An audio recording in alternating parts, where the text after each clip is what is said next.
Welcome to our deep dive today. We're exploring a set of Psalms today, Psalms 51 through 55, all attributed to King David. You might know David as this legendary warrior king, the one who took down Goliath. But these Psalms, they kind of reveal a different dimension of him, a man grappling with very human emotions. We're going to unpack how David's struggles, penned thousands of years ago, still resonate with us today. What's really captivating about these Psalms is their rawness. They offer us a window into the complexities of David's heart, his relationship with God, and his navigation of very difficult situations. Let's start with Psalm 51. It's believed to have been written after David's affair with Bathsheba and the tragic events that followed. I'm curious, what makes this psalm so powerful in your view? Well, Psalm 51, it isn't just about acknowledging wrongdoing. It delves into the depths of David's repentance. When he pleads, "Create in me a clean heart, O God," it reveals his understanding of sin as something that defiles his very being. He's not just asking for forgiveness. He's yearning for a complete spiritual renewal. That's a really interesting point. It's like he's recognizing that true repentance goes beyond just saying, "I'm sorry." It's about a fundamental change of heart. Precisely. And this song also highlights the incredible grace and mercy of God. David, despite his grave sin, still believes in a God who can cleanse and restore him. It makes you think about how we deal with our own failings, right? Do we allow ourselves to wallow in guilt? Or do we seek that kind of transformative forgiveness? It's a timeless question, isn't it? And Psalm 51 offers a profound model for navigating those dark moments of our lives. Now, Psalm 55, while written under completely different circumstances, shares this theme of emotional turmoil. It's as though David is pouring out his heart, feeling utterly betrayed by someone close. What strikes me about Psalm 55 is that it doesn't shy away from pain. David expresses his anguish, his fear, even his desire for vengeance, but then there's a shift. He chooses to cast his burden upon the Lord. This act of surrendering his pain and anxieties to a higher power is what ultimately brings him solace. That resonates so much, especially in today's world where we're often told to tough it out or keep it all inside. This psalm, it gives us permission to acknowledge our hurt, to express it, and then to find a way to let go. It's a powerful reminder that we don't have to bear our burdens alone. There's strength in vulnerability, and there's solace in seeking support, both from others and from a higher power. So, we've got these two psalms, Psalm 51 and 55, both exploring themes of deep emotional turmoil, repentance, and ultimately finding solace and strength in turning to God. But David's experience, it wasn't all internal struggles, was it? Not at all. Psalms 52, 53, and 54, they deal with a different kind of challenge, confronting enemies and navigating adversity. Psalm 52, for instance, tackles the issue of deceitful speech. David rails against someone who uses words to harm and manipulate. It's incredible how relevant that theme is even today, right? Think about the spread of misinformation, online bullying, the way words can be weaponized to damage reputations and relationships. Absolutely. David's words, "Thou lovest evil more than good," and lying rather than to speak righteousness, could easily be applied to countless situations we see playing out in our modern world. It's a good reminder for all of us to be mindful of our own words and the potential impact they have. And to be discerning about the information we consume and share. Now, Psalm 53, it takes on a different kind of enemy, doesn't it? It starts with that provocative line, "The fool hath said in his heart, there is no God." This psalm, it dives into the concept of foolishness, not as a lack of intellect, but as a rejection of wisdom and moral grounding. This isn't simply about atheism. It's about a mindset that prioritizes self-reliance and rejects any authority higher than human reason. That connects to a lot of trends we see today, doesn't it? The rejection of traditional values, the emphasis on individual autonomy, the idea that we can create our own truth. Precisely. And the psalm goes on to paint a bleak picture of what happens when that mindset prevails. Corruption, injustice, and a general breakdown of society. It's a sobering thought, for sure. But then, the psalm offers a glimmer of hope, doesn't it? Yeah, it does. Even amidst the darkness, the psalm emphasizes that God is actively seeking those who are searching for him. It's a reminder that we are not abandoned, even when we stray from the path of wisdom. We've got David facing external enemies, internal struggles, and even grappling with the very concept of faith and foolishness. It's a lot to unpack, and we've only just begun. Indeed. But David's journey through these psalms is one that many of us can relate to. We face similar challenges, wrestle with similar questions, and ultimately seek a similar sense of peace and understanding. And that's what makes these ancient texts so compelling, isn't it?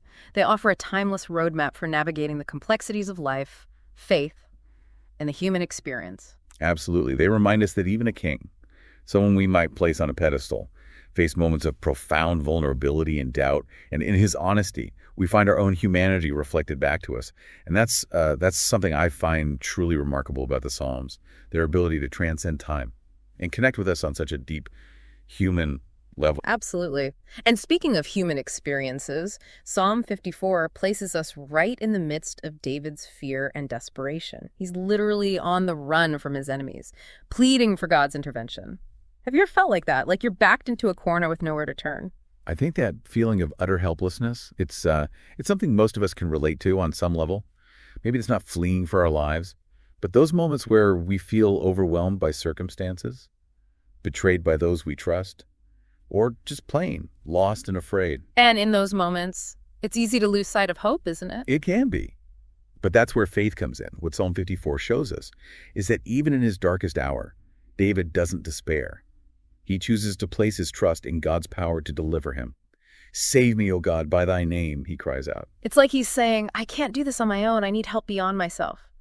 It's a powerful reminder that we don't have to have all the answers. That sometimes the bravest thing we can do is admit we need help. And to recognize that there's a source of strength greater than ourselves, that we can tap into. So, we've journeyed through these 5 Psalms, each with its own unique flavor and message. But as we step back and look at them as a whole, what stands out to you as a common thread? Well, for me, it's the unflinching honesty. David doesn't hold back. He lays bare his deepest emotions: guilt, anger, fear, doubt. But he also expresses immense hope, resilience, and this unwavering faith, even when he's struggling to understand God's plan. It's that raw authenticity that makes these Psalms so relatable, wouldn't you say? It's as if we're peering into the journal of a man who just happens to be a king. His struggles become our struggles. His triumphs become a source of inspiration for our own journeys. Precisely. And I think that's one of the reasons these Psalms have resonated across cultures and centuries. They remind us that we're not alone in our human experience. Whether we're a shepherd tending our flocks or a CEO running a multinational company, we all share this common ground of emotions, challenges, and that deep longing for connection with something greater than ourselves. Now, I want to shift gears a bit and talk about the language of these Psalms. We mentioned earlier that they're considered masterpieces of Hebrew poetry. What are some of the literary techniques that make them so memorable and impactful? One technique that stands out is the use of parallelism. It involves repeating an idea or phrase in 2 consecutive lines, often with slight variations, to add depth or emphasis. For example, in Psalm 51, David says, "Have mercy upon me, O God, according to thy loving kindness. According unto the multitude of thy tender mercies, blot out my transgressions." The repetition of the plea for mercy, coupled with the imagery of blotting out transgressions, intensifies the emotional impact of his words. It's like a poetic echo. That amplifies the meaning and helps it stick in our minds. Exactly. And this use of parallelism isn't just for aesthetic purposes. It serves to highlight key themes and create a sense of balance and rhythm, making the words easier to remember and recite. Another thing I've noticed is David's use of incredibly vivid imagery. He doesn't just tell us how he's feeling, he shows us. For instance, in Psalm 55, he says, "Fearfulness and trembling are come upon me, and horror hath overwhelmed me." You can almost feel the weight of those words, the sense of dread and despair. Absolutely. David's mastery of language is evident in his ability to paint these visceral pictures with his words. He talks about his bones being broken, his heart being sore pained, his enemies being like lions roaring after their prey. This use of metaphorical language adds depth and complexity to the Psalms, inviting us to experience his emotions rather than just read about them. It's as though we're right there with him, feeling the weight of his struggles and the intensity of his faith. So, we've got this beautiful combination of raw honesty and masterful use of language. But what I find truly fascinating is how these Psalms, despite being written thousands of years ago, still feel incredibly relevant to our modern lives. Why do you think that is? I believe it's because they tap into those universal human experiences that transcend time and culture. We might not face the same threats as David, but we still experience betrayal, loss, fear, and that longing for connection with something greater than ourselves. And in David's Psalms, we find a language for those emotions, a way to articulate our own struggles, and find solace in knowing that we're not alone in facing them. It's like he's giving us permission to be honest about our own doubts and fears, to acknowledge our weaknesses, and to find strength in seeking help beyond ourselves. And that's a powerful message, isn't it? Yeah. It reminds us that vulnerability isn't a sign of weakness, but a path towards healing and growth. I think that's a beautiful way to put it. Now, before we wrap up this part of our deep dive, I'd love to get your take on one particular line from Psalm 55 that really stood out to me. David says, "Cast thy burden upon the Lord, and he shall sustain thee." What do you make of that? What does it mean to cast our burdens on something we can't see or touch? That's a profound question, and one that has been pondered by theologians and philosophers for centuries, I think. At its core, it's about surrender. It's about recognizing that we don't have to carry the weight of the world on our shoulders, that we can release our anxieties, fears, and worries to a power greater than ourselves. But surrender can be a scary concept, can it? It feels like giving up control, admitting defeat. It can, absolutely. But I think true surrender isn't about weakness. It's about trust. It's about having faith that even when we can't see the path ahead, even when we feel lost and overwhelmed, there's a force of love and goodness guiding us, supporting us, carrying us when we can no longer carry ourselves. And that's a comforting thought, isn't it? To know that we're not alone in our struggles, that there's something bigger than ourselves holding us up. It is indeed. And I think that's the essence of what David is trying to convey in these Psalms. He's sharing his own journey of doubt, fear, and despair.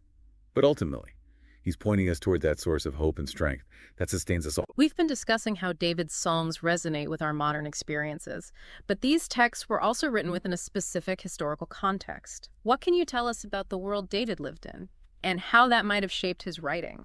Well, David's life, it was a mix of triumph and turmoil. He rose from shepherd to king, united a nation, but also faced constant threats, betrayals, even family conflicts. These songs, they weren't written in a vacuum. They were forged in the crucible of real-life experiences, which adds another layer of depth to their meaning. When we read about David's enemies in these songs, we're not just dealing with abstract concepts, but with real-life threats and power struggles. Exactly. Knowing the historical context, it helps us grasp the intensity of emotions conveyed in these psalms. For example, Psalm 54, where David feels betrayed and is seeking refuge, gains even more weight when we consider the many times he was forced to flee from his enemies, including his own son, Absalom. It reminds us that these aren't just beautiful poems, but raw expressions of a man navigating incredibly challenging circumstances.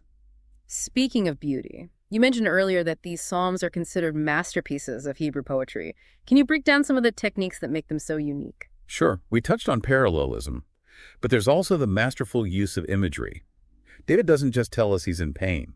He says things like, "My bones are vexed," or "My heart is like wax. It is melted in the midst of my bowels." Such vivid language. Yeah. It makes the reader feel the depth of his anguish. It's that visceral quality that makes these psalms so compelling, isn't it? It's as though we're experiencing his emotions alongside him. And beyond imagery, David uses metaphors and similes to create powerful comparisons. In Psalm 52, he likens a deceitful person to a sharp razor, and their words to smooth butter, highlighting the danger of those who appear pleasant, but harbor ill intentions. I find that fascinating, as those metaphors hold just as much weight today as they did in David's time. We still encounter people who might appear harmless on the surface, but use their words to manipulate or deceive.